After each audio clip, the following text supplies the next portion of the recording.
Okey, baik. Bismillahirrahmanirrahim. Assalamualaikum warahmatullahi wabarakatuh. Salam sejahtera. Selamat pagi kepada pelajar-pelajar sekalian. Alhamdulillah. Syukur kita kepada Allah Subhanahu Wa Taala atas kesempatan yang Allah Subhanahu Wa Taala berikan kepada kita, dapat juga kita sama-sama untuk berada ataupun meneruskan lagi pengajian kita untuk topik seterusnya. Okey, baik. Hari itu kita berhenti di mana? Kan topik yang terakhir, ya, kita dah tengok 3 perkara, iaitu yang pertama berkaitan dengan apa? Alright, okay, yang pertama berkaitan dengan um, beriman kepada Nabi dan juga Rasul. Okay, juga kita dah lihat berkaitan dengan keperluan beriman kepada hari akhirat.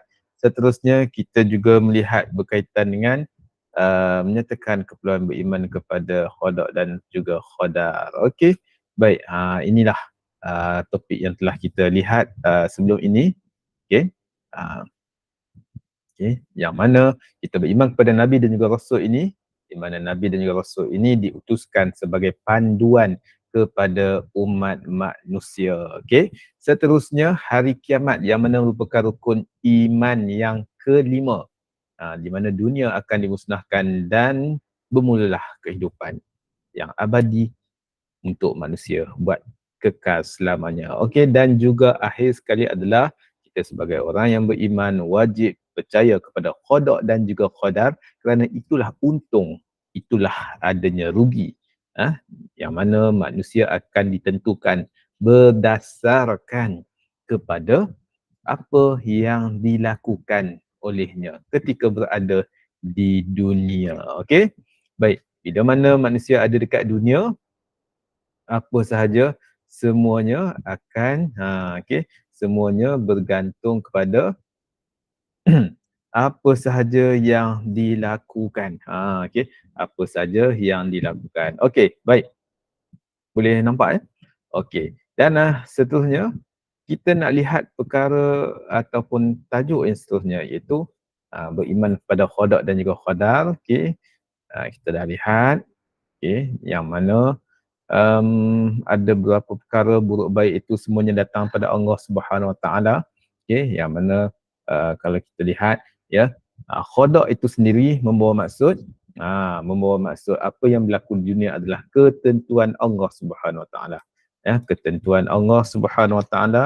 Dan kita juga perlu faham bahawasanya Allah Subhanahu Wa Taala lah yang menentukan.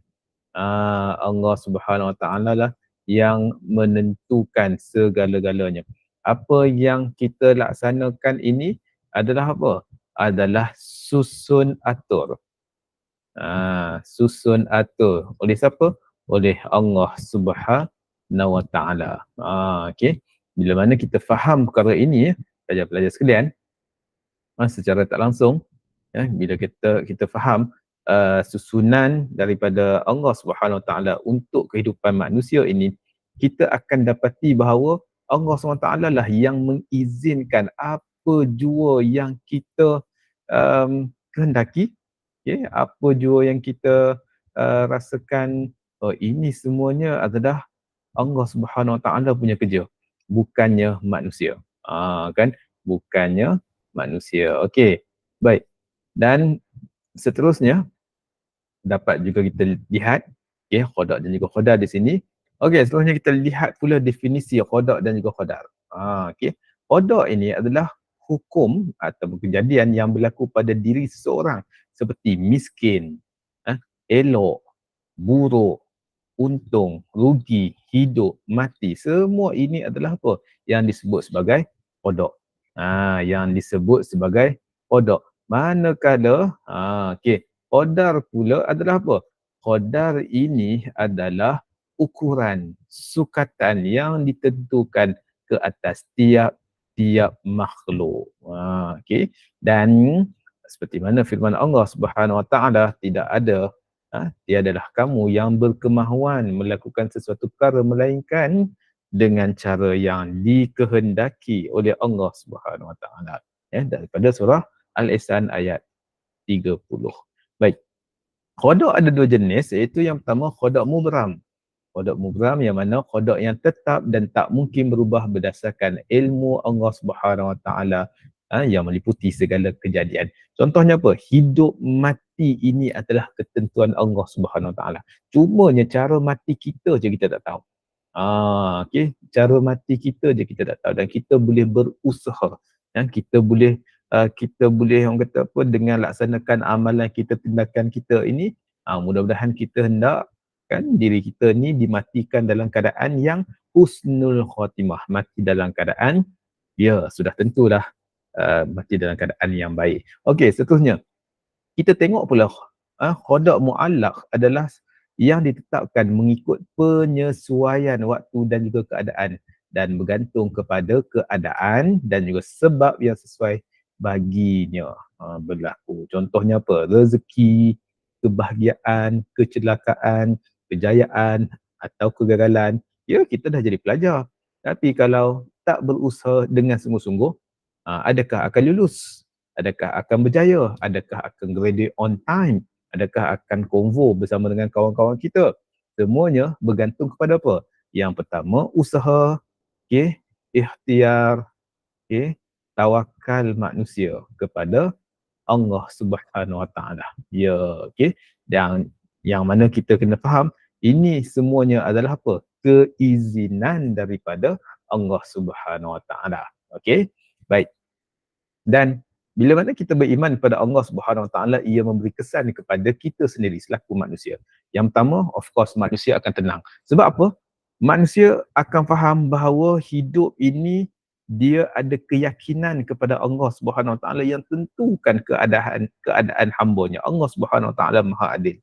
Allah Subhanahu Wa Taala Maha Adil, jadikan kehidupan kepada manusia, dan manusia ini dia berusaha, dia dengan apa yang dia lakukan, dia akan tenang. Sebab dia faham apa? Allah yang tentukan, Allah yang susun atur. Baik, yang kedua, manusia akan berusaha, beramal dan berikhtiar. Dan ini juga mengikut panduan Al-Quran dan juga As-Sunnah. Mengikut panduan Al-Quran dan juga As-Sunnah. Baik. Yang ketiga, manusia tidak akan sombong dan juga bongkak. Sebab apa? Kejayaan dia, kebahagiaan dia, rezeki yang melimpah ruah ni, semuanya dengan izin Allah Subhanahu Wa Taala. Dengan keadaan ini, sudah pasti dah manusia dia tak akan sombong. Kalau dia sombong, dia akan jadi macam Qarun. Di mana Qarun dia sombong. Orang tanya, Qarun, macam mana kau boleh kaya? Dia kata apa? Ini semua adalah usaha pada aku. Nampak tak? Qarun dia tak percaya kepada qada dan juga qadar. Semua kekayaan, hartanya yang banyak, semuanya adalah dengan izin Allah Subhanahu Wa Taala. Kalau dia faham benda ni, tidak akan dia menjadi seorang yang sombong dan juga bongkak. Baik, dan seterusnya. Bila kita beriman kepada Allah Subhanahu Wa Taala dari aspek qada dan juga qadar ini, kita akan faham inilah ilmu dan juga kebijaksanaan Allah Subhanahu Wa Taala, di mana semua yang berlaku mengikut kehendak Allah Subhanahu Wa Taala, bukannya kehendak manusia semata-mata. Okey? Baik. Okey. Seterusnya kita akan beralih pula kepada kita akan beralih pula kepada yes, kita lihat satu perkara, iaitu berkaitan dengan apa? Apakah yang dapat kita faham dengan tiga gambar ini? Apa yang kita dapat faham daripada tiga gambar ini? Kan? Gambar apa ni sebenarnya? Kan? Gambar apa ni? Gambar pertama nampak macam ada orang tolong-menolong. Gambar kedua ni gambar apa pula? Gambar kedua ni gambar apa? Gambar kedua macam sebelah nampak baik. Kan? Sini nampak baik. Sini nampak macam sedikit kurang baik. Nampak macam nakal sikit lah. Jahat sikit. Jahat lah orang kata kan. Dan yang ketiga ini berkaitan dengan apa ni? Nampak ada tulis pahala dekat sini. Sini pula dosa. Jadinya, apa yang kita boleh faham ni? 5, 4, 3, 2, 1. Okey, let's go. Kita tengok. Okey, apa yang kita boleh faham daripada gambar ini adalah apa? Yang gambar pertama ini menunjukkan sifat ihsan. Sifat ihsan. Ihsan, kita buat baik sama manusia. Dan seterusnya, yang kedua, kita dapat lihat gambar yang tadi sebelahnya baik, sebelahnya nampak macam nakal, jahat sikit, itu menunjukkan apa? Konsep akhlak. Dan seterusnya kita dapat lihat gambar ketiga adalah konsep dosa dan juga pahala. Dan tiga benda ini dah yang akan kita lihat dalam kupasan yang seterusnya. Okey, baik. Apa yang kita dapat faham adalah topik yang seterusnya ini kita akan melihat berkaitan dengan ihsan. Kita akan melihat ihsan dan pelajar-pelajar dapat menjelaskan konsep ihsan. Kan bukan ihsan Upi Ipin tu, yang apa Intan Payung tu, bukan. Okey, ihsan. Apakah yang dimaksudkan dengan ihsan? Okey, baik. Kita lihat dahulu video. Lebih 80 orang sukarelawan daripada pelbagai persatuan belia, kelab sukan dan syarikat korporat bantu membersihkan rumah bangsa banjir Cikos Sulaiman pada Sabtu.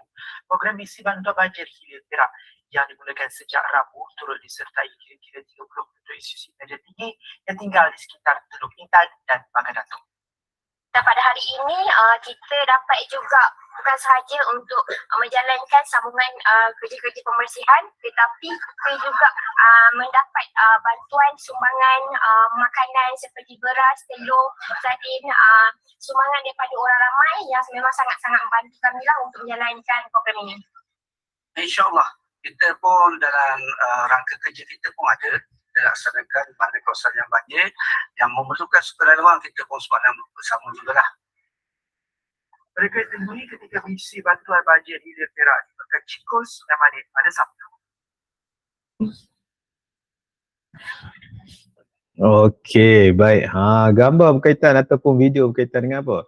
Berkaitan dengan aktiviti kesukarelawan. Okey. Baik, bila kita sebut berkaitan dengan ihsan, sudah tentu tak dapat lari daripada definisi dari sudut bahasa dan juga definisi dari sudut istilah. Apa yang kita dapat faham daripada sudut bahasa ni? Perbuatan yang baik yang dilakukan menggunakan panca indera yang dikurniakan oleh Allah Subhanahu Wa Taala. Ini dari sudut bahasa. Dan dari sudut istilah, ibadah manusia terhadap Allah Subhanahu Wa Taala seolah-olah manusia ini manusia dapat lihat Allah Subhanahu Wa Taala. Ini yang pertama. Dan juga rasa yakin peribadatannya dan sentiasa mengetahui isi hatinya. Dan dia yakin juga bahawa dia juga merasakan Allah SWT melihat dia. Al-ihsanu an ta'budullah ka'annaka tarahu. Ihsan itu adalah engkau menyembah Allah Subhanahu Wa Taala seolah-olah engkau melihat Allah SWT. Okey. Fa illam takun tarahu fa innahu yaraka, sekiranya kamu tidak dapat melihat Allah Subhanahu Wa Taala. Kan kalaulah tak dapat lihat Allah SWT, okey, kalau kita tengok ada dua keadaan. Keadaan yang pertama dapat lihat, yang kedua tak dapat lihat. Kan tak dapat lihat, tapi kita kena yakin bahawa sesungguhnya Allah sedang melihat kita. Okey, Allah sedang melihat kita. Okey, baik. Jadi bila keadaan yang macam ni, nak tak nak kita akan faham apa? Allah Subhanahu Wa Taala sedang melihat kita sebenarnya. Okey, baik, seterusnya apa yang dapat kita lihat lagi berkaitan dengan ihsan ini. Ihsan ini ada keadaan di mana ihsan dalam beribadah. Okey, ihsan dalam beribadah dan juga ihsan dalam muamalat. Okey, kita lihat. Ihsan dalam beribadah ini merujuk kepada ada sifat ihsan. Okey, maksudnya melakukan ibadah itu kita rasa kita sedang melihat Allah Subhanahu Wa Taala. Dengan apa? Dengan keadaan kita sempurnakan syarat, okey. Kita sempurnakan dia punya dari sudut keadaan-keadaan yang disebut seperti rukun, okey, sunatnya, adabnya. Maksudnya kita buat dengan penuh teliti. Penuh elok, tertibnya.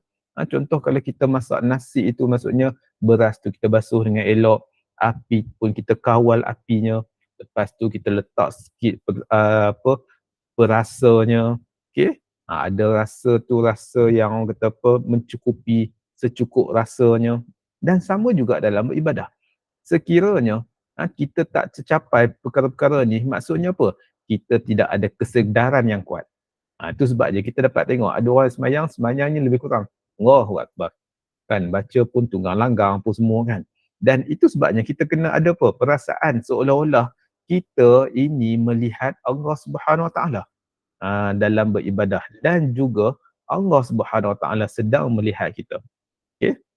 Contoh kalau orang itu puasa, dia akan puasa dengan sebaiknya. Walaupun dia itu berada dalam keadaan seorang diri. Agak-agak kalau puasa seorang diri ni, kita nak buka puasa pun boleh, bukannya orang tahu. Okey, sedangkan dalam Islam ini sudah meletakkan ihsan.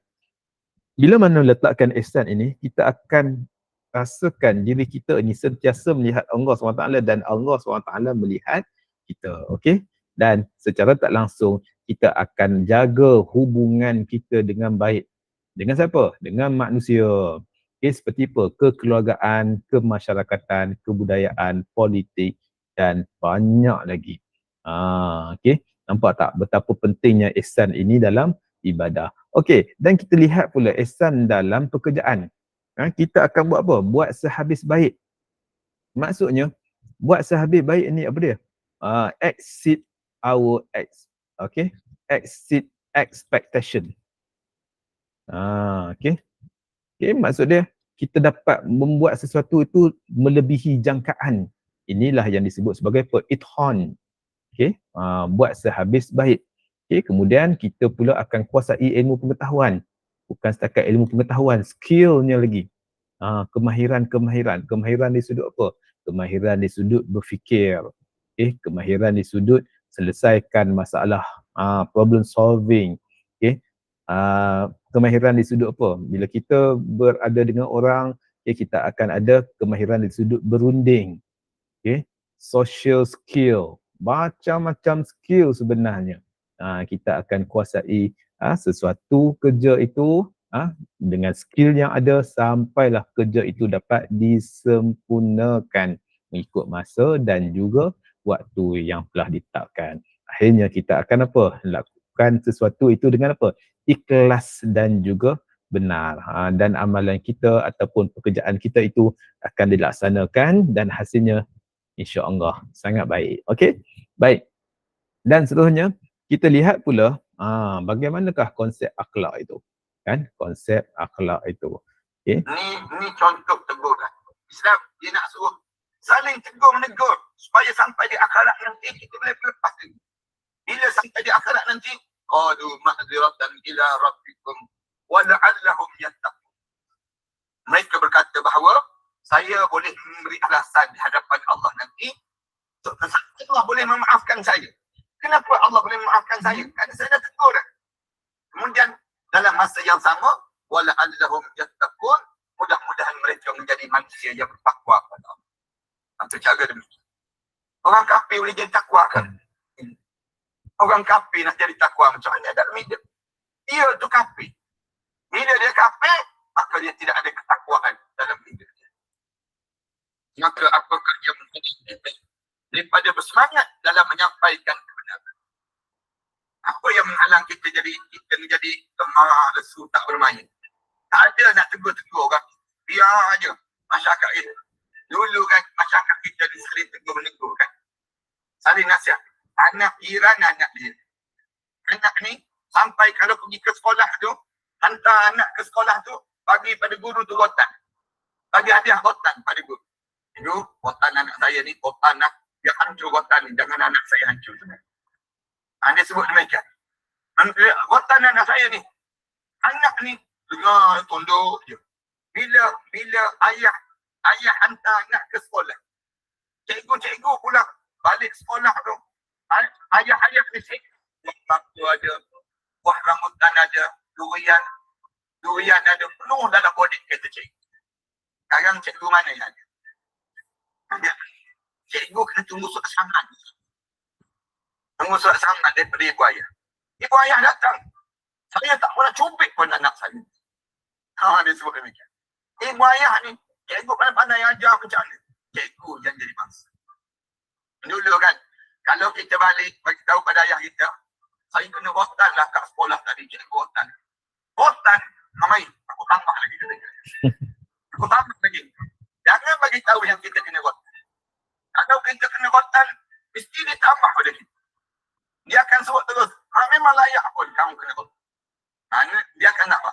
kita ada mana nak mengadu.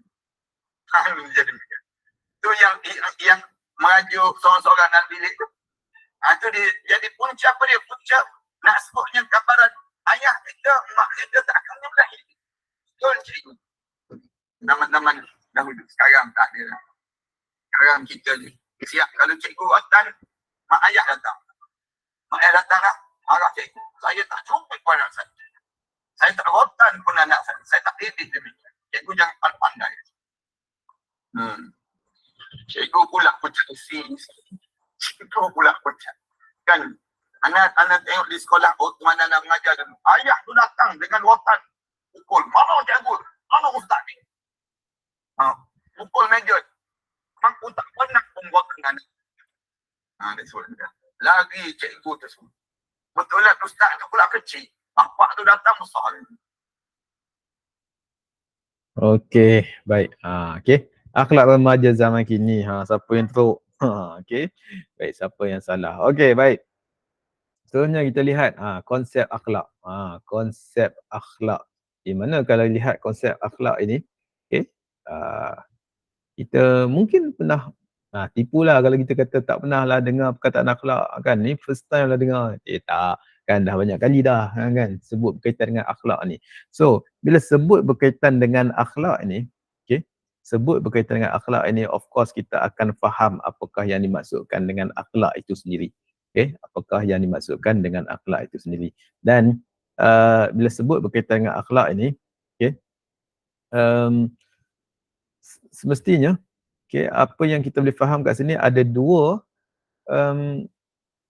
benda, iaitu di sudut dalil, di sudut bahasanya, di mana ia berasal daripada perkataan khuluq. Okey, khuluq bermaksud perilaku. Perilaku yang perlu ada kepada setiap manusia itu, setiap orang itu. Baik, bila masuk sebagai perilaku, okey, ia adalah berkaitan dengan apa? Tingkah laku kita, apa benda yang kita buat, berkaitan dengan perangai ataupun tabiat kita, dan ini menunjukkan secara tak langsung, okey, manusia ini, kita ni perlu berada dalam keadaan yang baik, keadaan yang elok, tidak membuat perkara-perkara yang tak sepatutnya. Dan dengan ini kita akan pastikan diri kita okey, berusaha untuk buat benda yang sebaik mungkin. Okey, kita akan buat benda yang sebaik mungkin. Baik.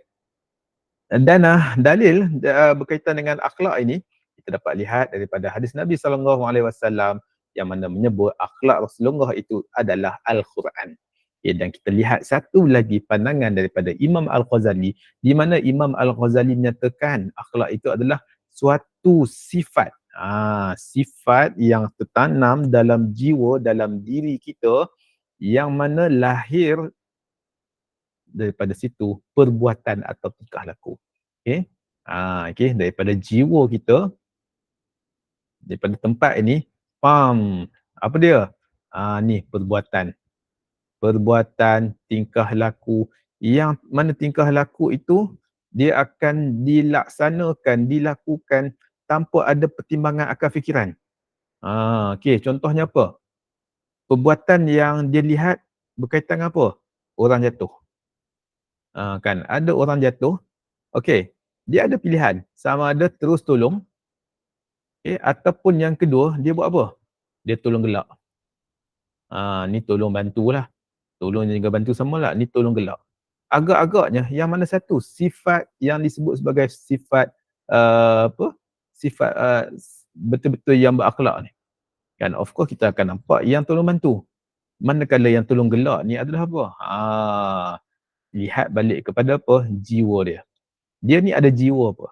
Jiwa yang betul-betul baik ke ataupun jiwa yang betul-betul kotor? Okey. Sebab apa? Sebab dia adalah hasil daripada kebiasaan perbuatan tersebut. Okey. Baik. So, kita beralih kepada mana? Kepada pecahan akhlak. Akhlak ada dua, iaitu akhlak mahmudah dan yang kedua adalah akhlak mazmumah. Baik. Akhlak mahmudah ini adalah sifat dan tingkah laku yang terpuji terdapat pada diri seseorang yang bertepatan dengan nilai dan perlakuan syarak. Maksudnya apa? Maksudnya apa yang diminta oleh agama dan itu dilakukan, itulah yang disebut sebagai apa? Akhlak yang terpuji. Okey, akhlak yang terpuji. Manakala akhlak mazmumah adalah sifat dan tingkah laku keji yang tak elok yang ada pada diri seseorang dan berlawanan dengan apa yang diperlakukan ataupun yang ditetapkan oleh syarak oleh Allah Subhanahu Wa Taala. Baik. Jadi dalam akhlak mahmudah ini kita kena ada apa? Kita kena ada syukur, kita kena sabar, redha, kita kena ada tawakal, zikir, qanaah. Maksud qanaah ini adalah apa? Maksudnya syukur dengan apa yang ada. Okey. Apa yang ada. Okey. Sikit ke, banyak ke, syukur. Rasa cukup dengan apa yang ada.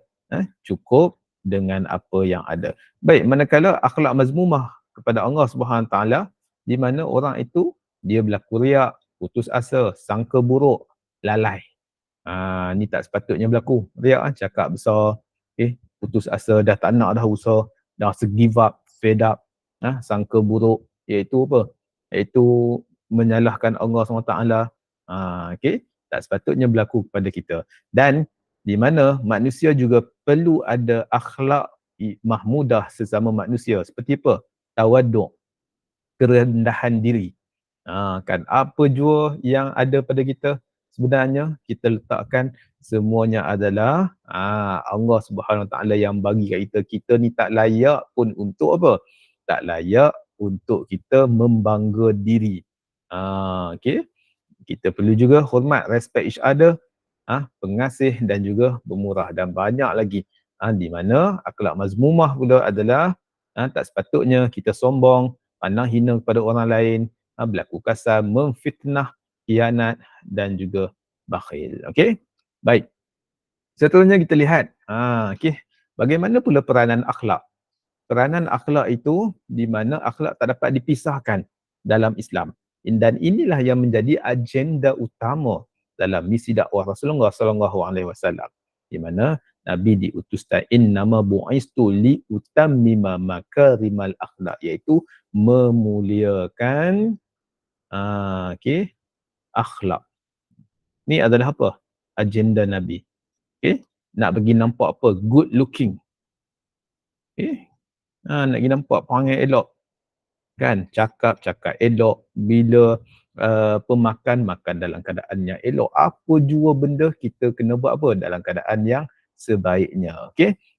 Dan kedudukan seseorang di akhirat nanti berdasarkan kepada apa? Akhlak yang baik yang mana dia lakukan dekat dunia ini. Dan Allah SWT menguji akhlak Rasulullah SAW dan menggalakkan manusia sendiri menghiasi dirinya dengan akhlak yang mulia. Kita kena hiaskan diri kita dengan akhlak yang mulia. Dan ini adalah lambang. Lambang di mana akhlak ini sebagai lambang kesempurnaan iman. Okey, ketinggian takwa, kealiman seseorang manusia yang berakal. Sebagai contoh, ada seorang wanita, dia kata, okey, dia ni walaupun tak bertudung, okey, tapi dia kata apa? Tapi dia kata dia adalah seorang yang baik. Kan, adakah ini yang boleh kita gambarkan sebagai seorang yang berakhlak? Kan, dia ni walaupun tak bertudung tapi mulut dia tu mulut dia baik. Okey. Sebenarnya dia tidak berakhlak dengan Allah Subhanahu Wa Taala. Ada orang setengah tu dia kata, saya walaupun mulut leza, cakap ke orang, maki orang apa semua, tapi sebenarnya hati saya baik. Ini juga tunjukkan apa? Mulut dia tu tidak ada akhlak yang baik. Jadi ingat, ini adalah lambang. Apa itu lambang? Inilah yang nak menunjukkan imej kita.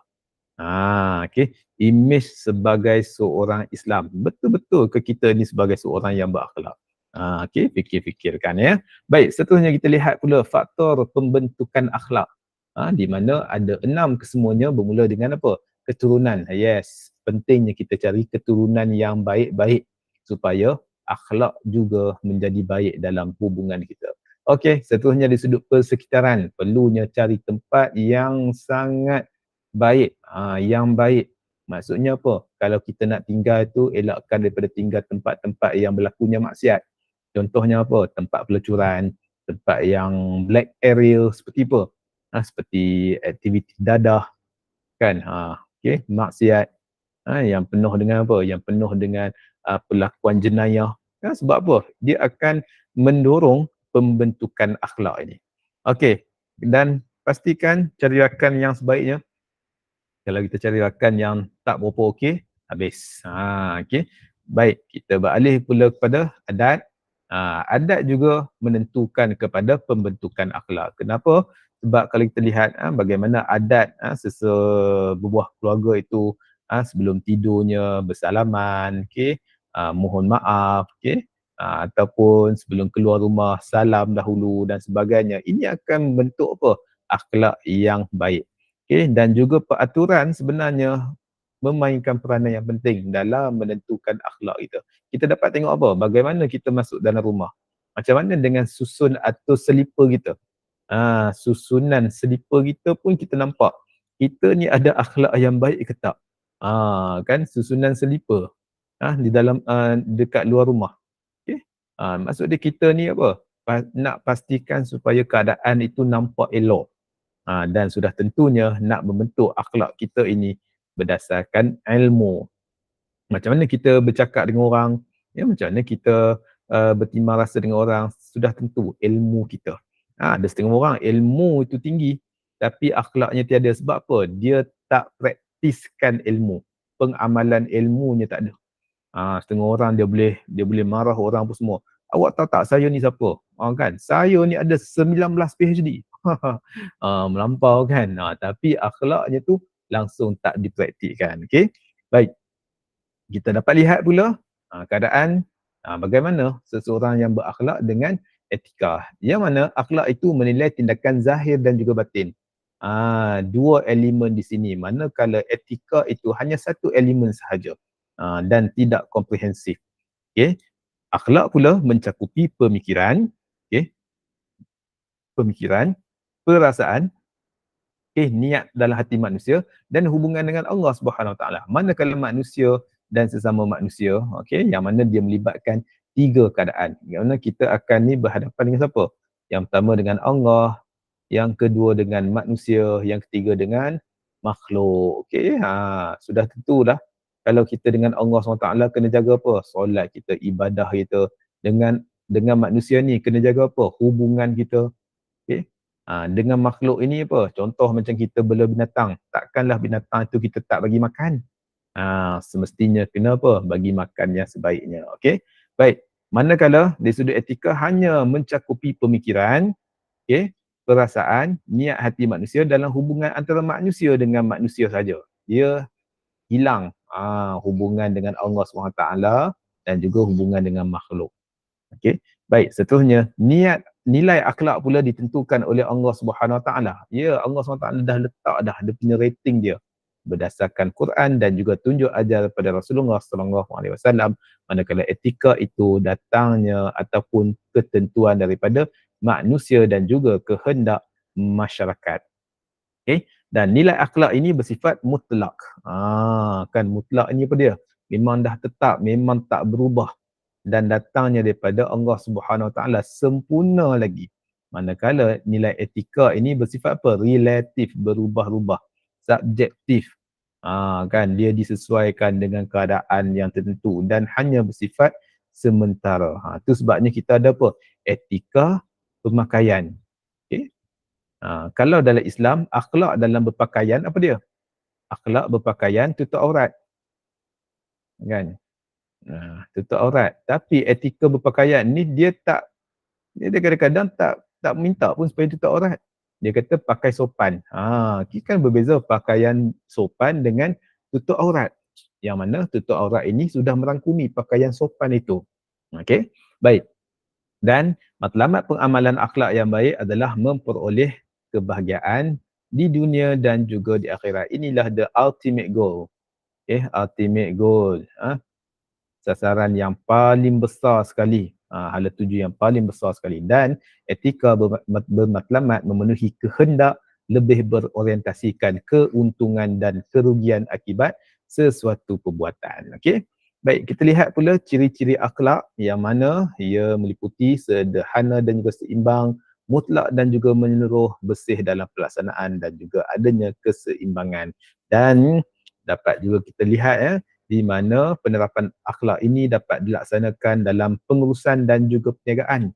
Bagaimana kita nak mengurus, bagaimana kita nak handle mesyuarat, kan, macam mana kita nak lihat kepada perkara-perkara yang sudah lepas, adakah kita perlu mengungkit, ataupun kita nak move on dengan cara apa? Kita baiki lagi kekurangan, ataupun kita nak salahkan orang, kan, ini juga adalah akhlak. Dan sama juga dengan dalam bidang sains dan juga teknologi, kejuruteraan, di mana akhlak kita ini macam mana kita nak handle dengan teknologi yang canggih pada hari ini. Kan? Okay, adakah dengan ada teknologi yang canggih ini membenarkan kita sebagai seorang pelajar untuk apa? Meniru di dalam exam. Okay? Adakah kita boleh tiru dalam exam? Okay, adakah kita boleh ciplak hasil kerja orang? Okay, dan ini yang perlu kita sama-sama kita lihat penerapan akhlak ini dalam pelbagai bidang, dalam apa jua suasana yang kita lakukan.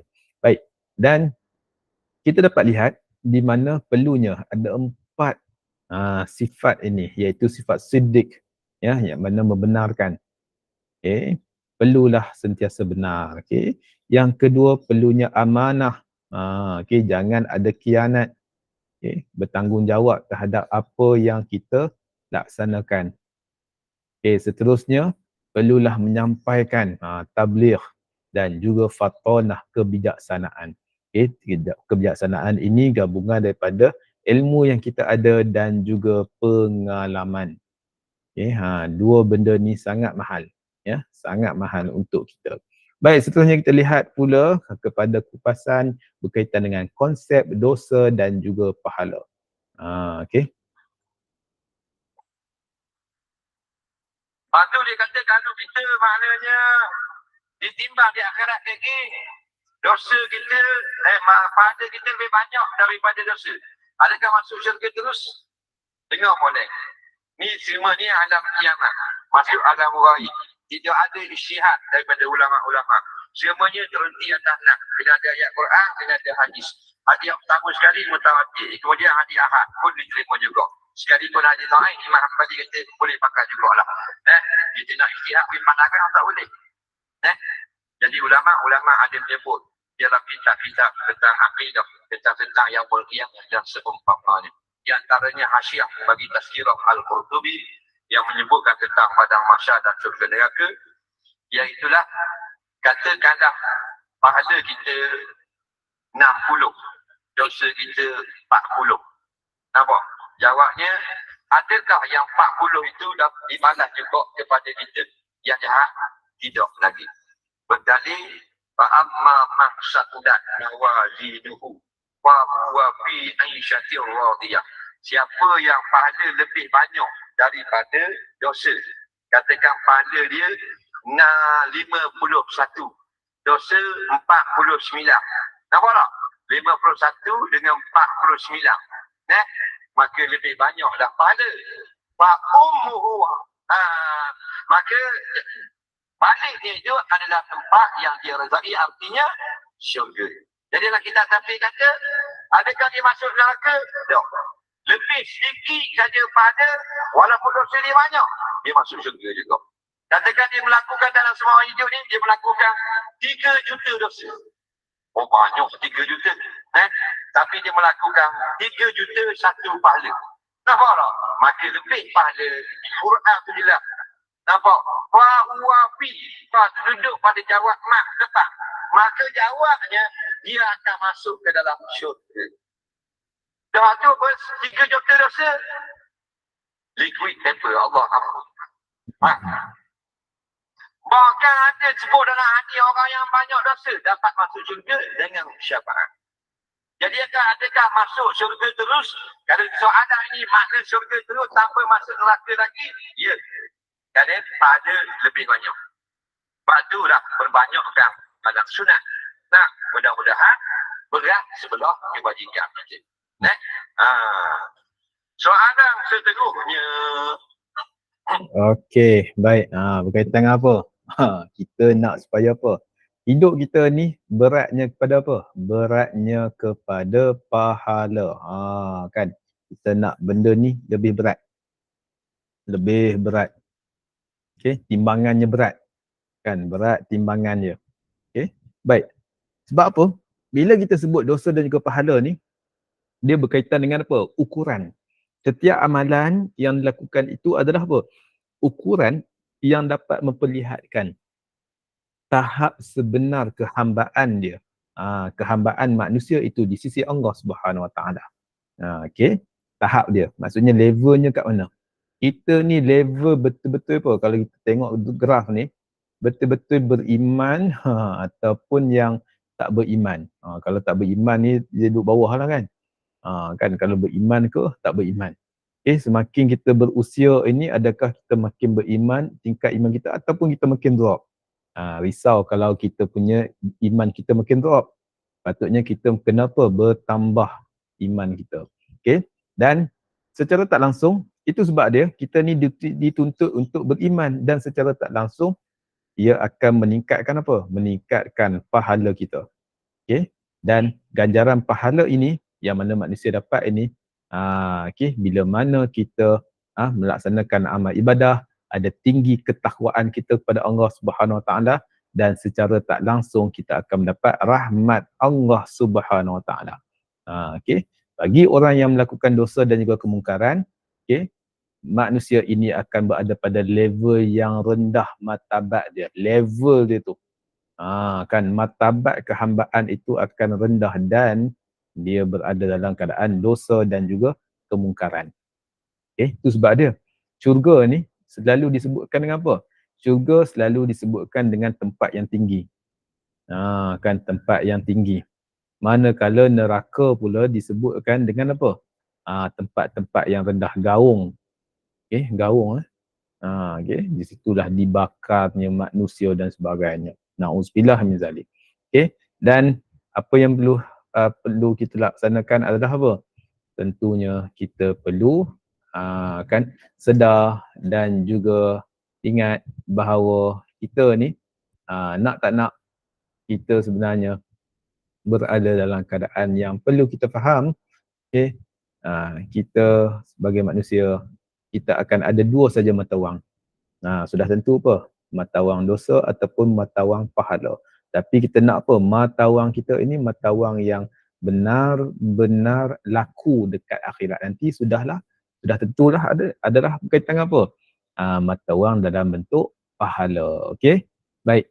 Itu sahaja untuk kupasan berkaitan dengan beriman kepada Rasul, beriman kepada hari kiamat, dan juga beriman kepada qada dan juga qadar. Dan kita juga dah masuk berkaitan dengan apa? Berkaitan dengan bagaimana kita nak mempunyai akhlak yang baik. Okay? Bagaimana kita nak mempunyai bukan setakat akhlak saja, kita nak ada kefaham konsep dosa dan juga pahala. Okey, baik. Itu sahaja untuk hari ini. Okay, kita akan bertemu dalam satu lagi video, okay, berkaitan dengan tajuk yang seterusnya. Assalamualaikum warahmatullahi wabarakatuh.